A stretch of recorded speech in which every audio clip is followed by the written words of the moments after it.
Hello sa inyong lahat! Narito na naman si Mami Essie para mag-share na naman sa inyo ng isang masarap na recipe. Isang masarap na merienda, ang cheesy buko rolls. Pero bago tayo mag-umpisa, kung kayo ay nasa Facebook, don't forget to follow, like, and share. At kung nasa YouTube naman po, wag lang kalimutang mag-subscribe at pindutin ang bell button para lagi kayong updated sa ating mga bagong video. Ngayon, narito po ang ating mga kakailanganing sangkap. Gagamit po tayo ng, siyempre po, kinayod na buko. Ito po ay 400 grams. Sasabihin nyo po yung buko na pangbuko salad para po mas masarap kasi malambot yon.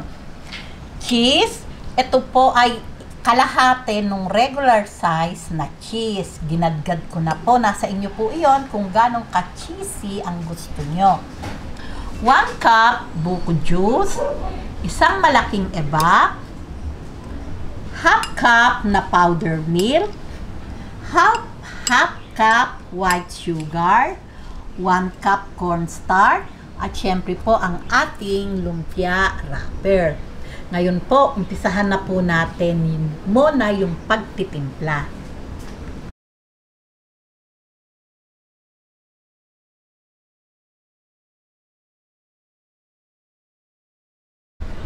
Ayan, timplahin po muna natin. Patay pa po yung ating apoy. Lalagay ko po itong isang latang evap.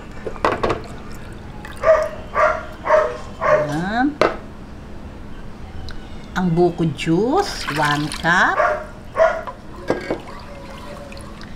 Sugar, half cup.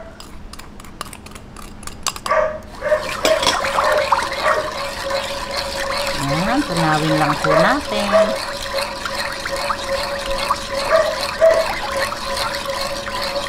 Ang powder milk.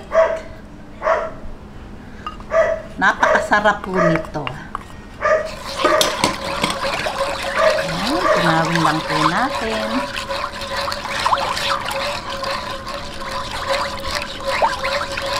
Ang cornstarch.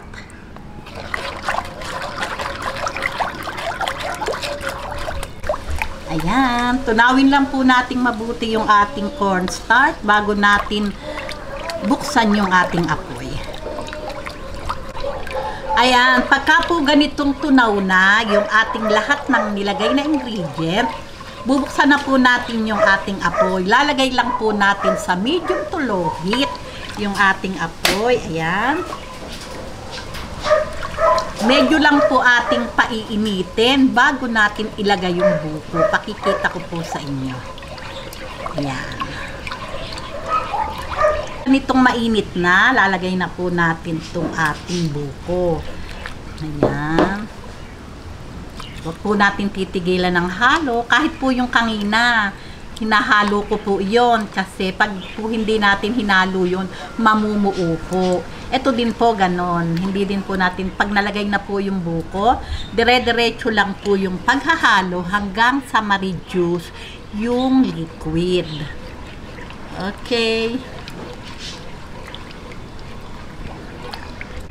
Ayan, pagka po ganitong reduce na po yung kanyang sabaw, lalagay na po natin tong cheese. Ayan. Saka natin po, ituloy lang po ulit natin yung halo.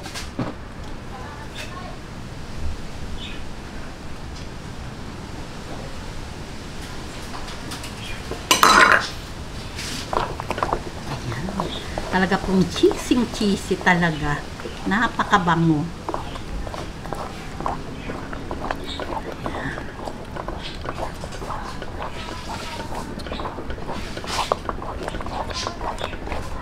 Ayan, pagka po ganitong wala na yung kanyang liquid at talaga naman pong creamy na yung itsura, ayan, buo na po siya. Papatayin na po natin yung ating apoy at ready na po ito para balutin. Pero palalamigin po muna natin.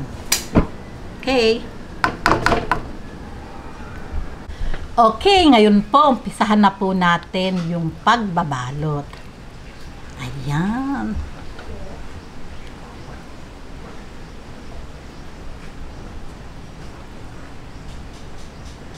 Napakasarap. Sa amoy pa lang. Ayan, balutin na po natin. Yung pong laki, nasa inyo po iyon. Kung ganong kalaki yung gusto nyo.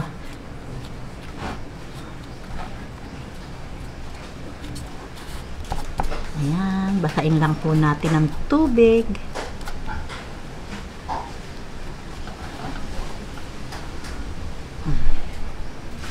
Ayan lang po.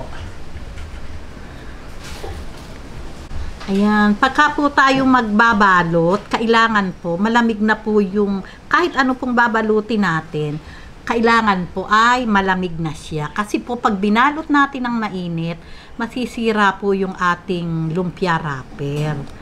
Ayan. O, ganyan lang po. Ayan, dire-diretso lang po yung pagbabalot natin hanggang sa matapos tayo. Ayan, ganyan lang. O, paano po? Tatapusin ko lang po lahat to at syempre po, magpiprito na tayo. Okay. Ayan, nagpainit na po ako ng mantika at umpisahan na po natin yung pagpiprito. Nagbalot lang po ako ng konti kasi po ay wala pang kakain. Dahil po maaga pa. Ayan.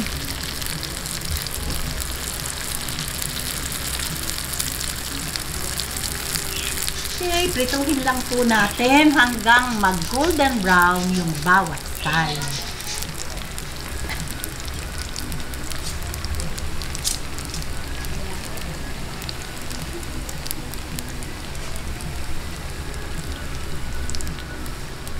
Yan, pagka po ganyan golden brown na, yun naman pong kabilang side. Ganito po yung kagandahan ng pagpiprito.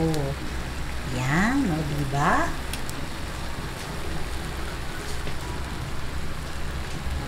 Ayan, pagka po ganitong golden brown na, hanguin na po natin, no?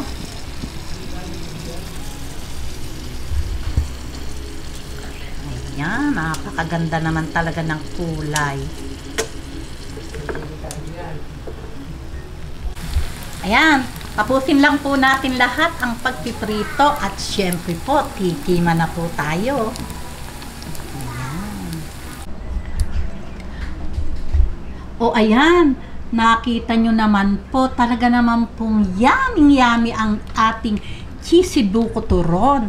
O, tingnan nyo naman po, talaga naman po, o. Ayan, lumalabas pa po ang cheese. Look naman, o. Oh, napakalutong. Talaga naman pong creamy yung loob.